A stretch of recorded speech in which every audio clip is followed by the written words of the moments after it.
What's good? It's your boy Jay, that's me. Let's dive into Smackdown from March the 29th, 2024. An okay episode of Smackdown.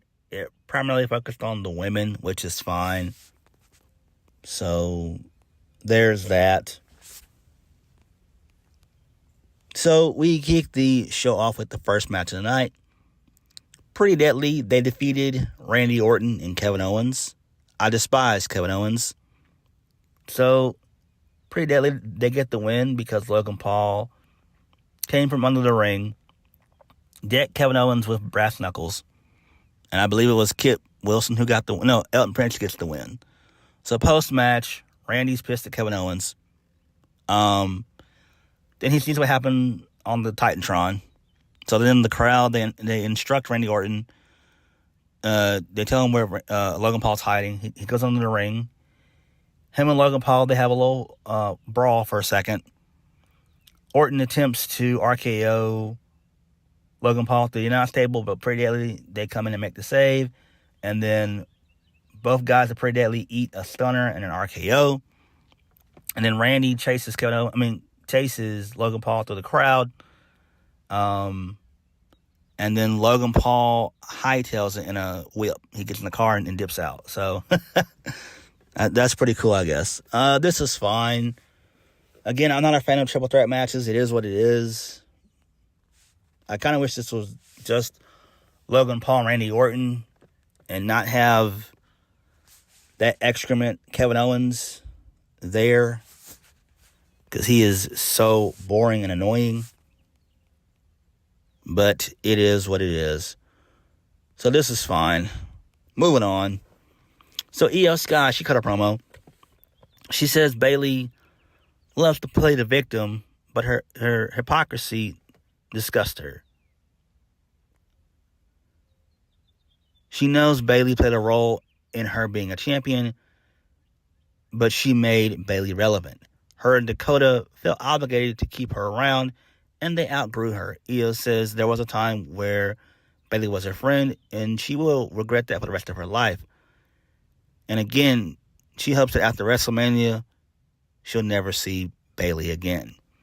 So Bayley then attacks Io from behind with lighting equipment. And then they fight some more, and then they're separated by officials. This is fine. I'm not really all that invested in the Damage Control feud. I'm just not. It's been boring, if we're being honest. This is definitely a night one feud. You could actually put this in the middle of the show and no one wouldn't care. That's just how I feel about it. So, this is just one thing I don't give a shit about. Moving on. So, Nick Aldis, he comes out. He's got a contract in his hand. He says that they have monumental piece of business to take care of. But before that, he asks if he's ready for WrestleMania. The fans cheer. So Nick Aldis says when he became SmackDown general manager, he wanted to make this show the number one wrestling show. He says that he believes that he can achieve that by acquiring the acquisition of a massive superstar. So he introduces us to Jade Cargill, who's now officially the newest member of the SmackDown roster. So Jade gets a great entrance. So she comes out in her wrestling gear and she's flexing. So that was great. She walks down to the ring. She signs a fan. She signs a sign from a young fan. So she then signs the contract with Nick Aldis. He gives her the microphone. She says, "If you ask me, Nick, it's about damn time." Jay says, "Since they finally put pen to paper, let me make myself crystal clear. We have one of the best female rosters in the world," which is true, but they're not Jade Cargill. They're not the headline. They're not a chance. They're not a once-in-a-lifetime superstar. And let me give you another weather update. The storm has arrived. This was great. So this was short and sweet. I loved it. This actually makes sense. Jade Cargill is going to be a star. I think they'll book her right for sure. If you book Jade correctly, she can be a star. We don't need to see Jade every single week. Jade Cargill just needs to show up for big shows, and that's how you treat her like a star. It just sucks that she doesn't have a feud going into WrestleMania. It sucks that she has to go the open challenge route, but it is what it is. It happens. It's not her fault, but you have to play the hand that you've been dealt with, basically. But this is fine. So I'm glad. So Jade Cargill is finally a part of Smackdown. Great. Moving on. So Kayla Braxton, she's backstage with Damage Control. So Dakota Kai asked what Jade's done except for stand there and flex. And Bayley will be embarrassed at WrestleMania. But the best part of SmackDown tonight will be when she beats Bianca tonight. She says Bianca got into their business. She went through 2 years of Damage Control, beatdowns, and if she was the smartest, she would not have gotten involved in their business. Okay. All right. Moving on. So, Nick Aldis, he's walking backstage, and he bumps into Isla Dawn and Alba Fire. So, they try to pitch a creative idea of sorts, whatever. They're just babbling for whatever reason. Man, they need to send them back to NXT. Alba Fire and Isla Dawn need to go back to NXT like nobody's business. I'm serious. This doesn't make any sense. It's like they're doing absolutely fuck all nothing. They're just there just to be there. Send them back down to NXT for a while, please. So AJ Styles comes in. He asks Nick Aldis if LA Knight would be there tonight. Nick Aldis tells him that he asked LA Knight not to be there tonight. AJ tells Nick Aldis he should have told LA Knight not to be there and not ask. So that was okay, I guess. So Grayson Waller and Austin Theory, they defeat the Street Profits because towards the end of the match, the Titantron played, and Bobby Lashley and B-Fab were beaten down by Karrion Kross and Scarlett. So this distracted Montez Ford and Angelo Dawkins, and this allowed for Austin Theory to get his knees up off the frog splash, and he rolls up Montez Ford. So post-match, AOP, they attack the Street Profits. Bobby Lashley comes out to make the save, but he's taken out by Karrion Kross. He's beaten down by the rest of the Final Testament. And then Karrion Kross yells at Bobby Lashley saying that no one goes to WrestleMania. So this is fine because this sets up a 6-man tag that we'll probably see on WrestleMania anyway. That's probably what they're going to do. This makes sense. I'm just glad that Austin Theory and Grayson Waller finally won some matches and they can finally go to WrestleMania. So this is great. Really good shit there. Moving on. So, Santos Escobar, he comes out with the rest of Legado del Fantasma. Santos says he hates to be that guy, but I told you so. He says not to forget that he put Rey Mysterio on the shelf for months, and he knows he didn't get the amputation like he wanted, but he got the next best thing. He got to beat Rey in the middle of the in the center of the middle of the ring last week. He says Rey is the greatest luchador of all time, or at least he was. Santos says that he outsmarted Rey, and all it took was one phone call to a man that despises him just like he does. So Dom comes out. So Dom and Santos, they shake hands. So he thanks Dominic, and he wants to apologize. He knows they didn't see eye to eye at first, but Dom was right. Dominic was about to speak, so the crowd boos him. Dominic says that he'll do everything in his power to make sure that deadbeat dad of his life a living hell. Then Ray comes out, but he's not alone. He has the entire LWO out there. So Ray tells Dom what a shame. He truly believes that they were done fighting each other. Ray says that now he dragged Santos into this, and Dom wants to be a part of it. He came to the realization that this moment of having both of them in front of him is truly divine intervention. Ray says he now has the opportunity to beat some respect in the both of them. So, Ray then challenges Santos and Dom against him and a partner of his choosing at WrestleMania. And then Dom says, which one of these dorks is going to be the one?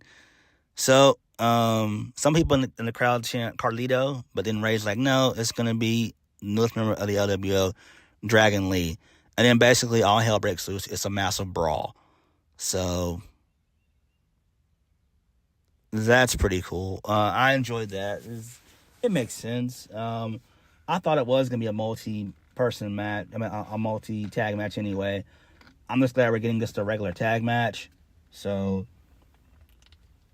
Ray and Dragon Lee versus Dominic Mysterio and Santos Escobar should be fun. Should be super fun,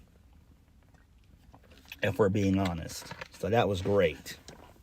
Great shit there. Moving on.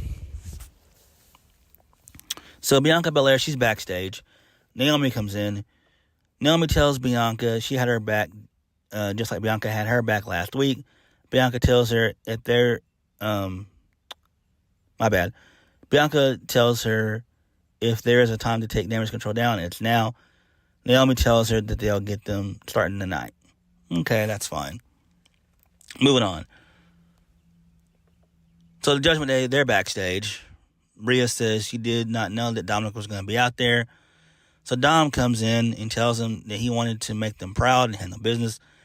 Finn asks Dominic if there's anything else he needs to tell us. Dominic says he needs to see a doctor, and JD says he'll take him to one. Damian says this WrestleMania is too important for them as a group and as individuals. Rhea asks Damian Priest, is there something he needs to tell her? Finn says the only thing that Finn says the only thing that is WrestleMania will belong to the Judgment Day. Okay, whatever. So I guess they're going to split up the Judgment Day, which makes sense. Hopefully they do. I have a hunch. Damian Priest may cash in his Money in the Bank contract at WrestleMania. I think he will. I think he will. I think what's going to happen is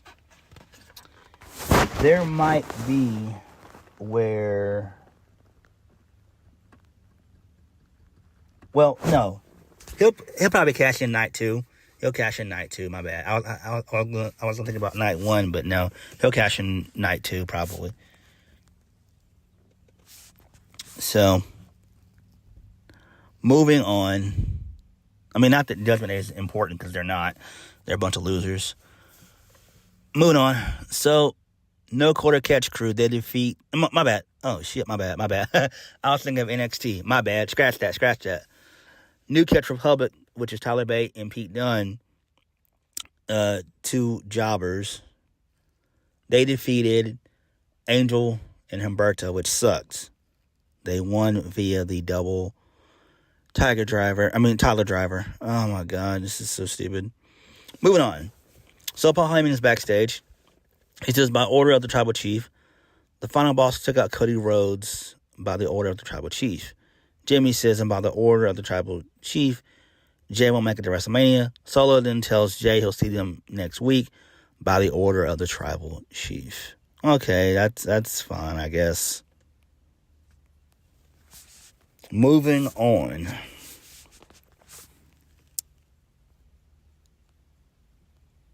I know people were mad, but I mean, like, what did you expect? Roman wasn't going to be there. The Rock wasn't going to be there. Why would they show up? Like, calm down.